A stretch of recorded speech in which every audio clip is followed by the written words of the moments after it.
Ayos na! Ang lokal na pamahalaan ng Montalban Rodriguez Rizal suportado ang boxing event ng former 3 Division World Champion na si John Nariel Casimero. Cuadro Alas Promotions aarangkada na. Triple J Junjunjet ang kalaban ng former Unified World Champion na si Marlon Tapales na kahanda na sa paparating na laban. Mga kaubayan na Triple J na taga-Indonesia, gustong ma-upset itong si Tapales. Triple J sobrang handa na at gigil na sa paparating na laban. Dito po galing mga kwento ang balitang ibabagi ko sa inyo. Kaya tara, kwentuhan na!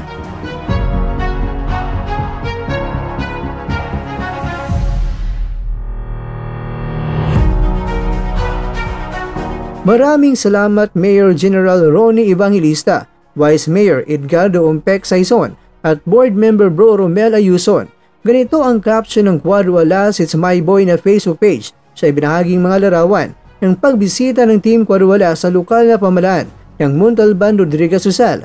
Buong persa ang suporta na ibibigay ng pamahalaan ng Montalban sa kauna-unahang boxing event na kasama sa mga promotions ang Cuadro Alas Promotions.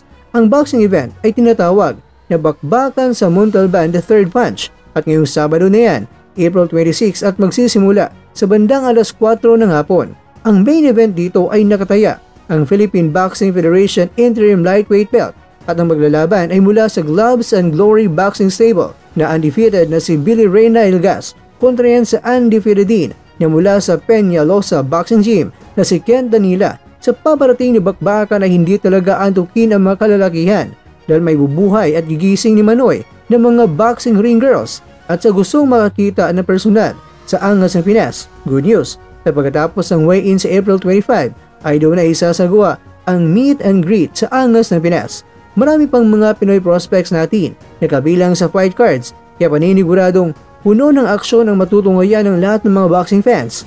Ayon nga sa Cuadro Alas Promotions, ginawa nila ito para sa bagong mga henerasyon ng mga future world champions. Kaya huwag niyong kalimutan mga kwento. Sabado na po yan, April 26 sa Montalban Gymnasium Rodriguez Rizal. Alas 4 po magsisimula ang unang laban. Sa mga nagtatanong naman kung magkano ang fight tickets, naku good news dahil free po ang admission sa nasabing event. Kaya kung hindi ka busy at malapit ka lang sa Montalban Gymnasium, ay naku, manood ka na. Samantala, samot-sari na ang mga naging reaksyon ng mga taga-suporta na makakalaban ni Tapales na si Triple J. Halos lahat ay syempre gusto na mauwi pa rin ng taga-Indonesia ang kanyang titulo na World Boxing Council International Silver Super Bantamweight title. Ang taga-Indonesia kasi mga kwento, ang kampiyon ngayon ay itong si Tapales ang challenger. Itong si Triple J ay katulad din ito ni Yuki Nori Uguni na isang boxing instructor din. Ito naman ang tale of the tape ng dalawa. Kung sa edad at maraming mga laban ay napaka-advantage ni Tapales dito. Mas bata pa si Triple J na 3 mga taon pero mas labang ang Indonesian pagdating sa reach. Kaya good luck sa bangungot ng Pinas sa paparating mo na laban.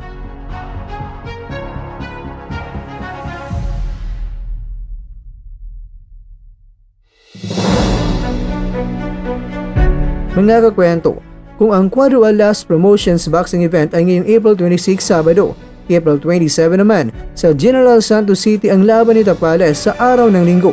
Magkasunod lang ang malaking event sa boxing sa Pilipinas. Ang pagkakaiba lang, itong si Tapales ang lalaban pero si Casimero Yeba, promoter na ng laban.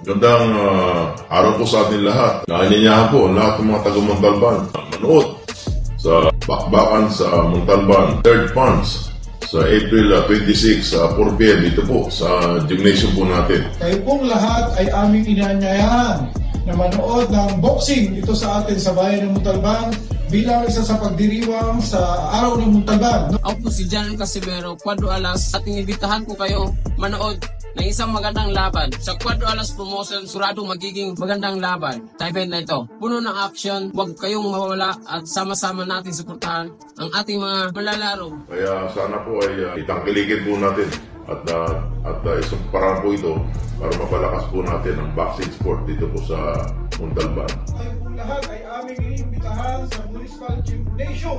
Tara na! Tara na! At magkaisa po tayo, tulong-tulong po tayo para dito po sa ating bakbakan dito sa Montalban, 3rd Punch. Quadro Alas Promotion para sa bagong henerasyon ng mga kampiyon. Dito na kami sa Manila.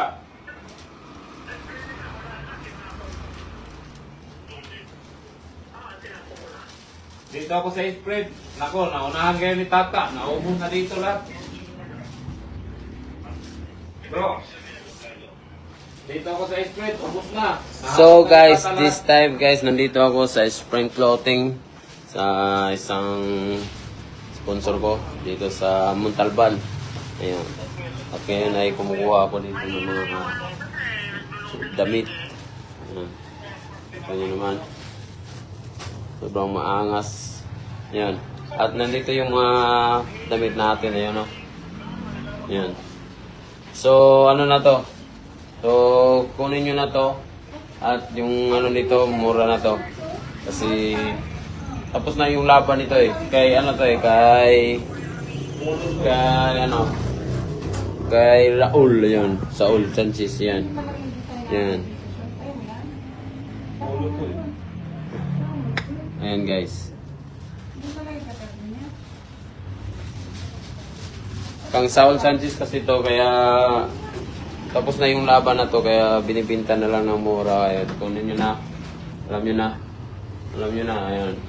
Sa halagang 200, ayan, 200 pesos. Okay na. Kunin nyo na to. Marami dito. Alam nyo na. Ayan.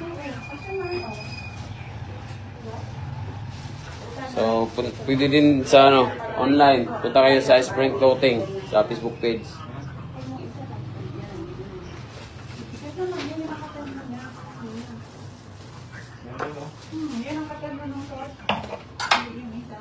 Yung mga damit dito, yung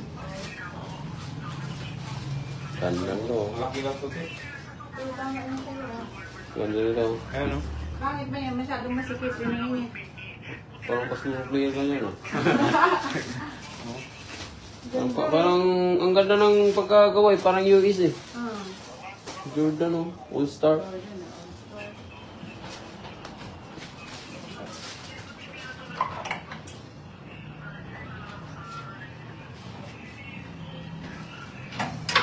Mahina signal. Yan, so natin yan. Spring Clothing. Ito yung nagustuhan ko sa Spring Clothing. Kaso malaki lang sa At dyan, nagtatapos ang ating kwento.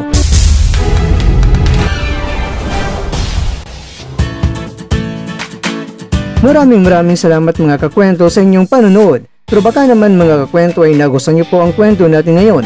Baka pwede niyo po akong mabigyan dyan ng like, subscribe at pa-click na rin sa bell button.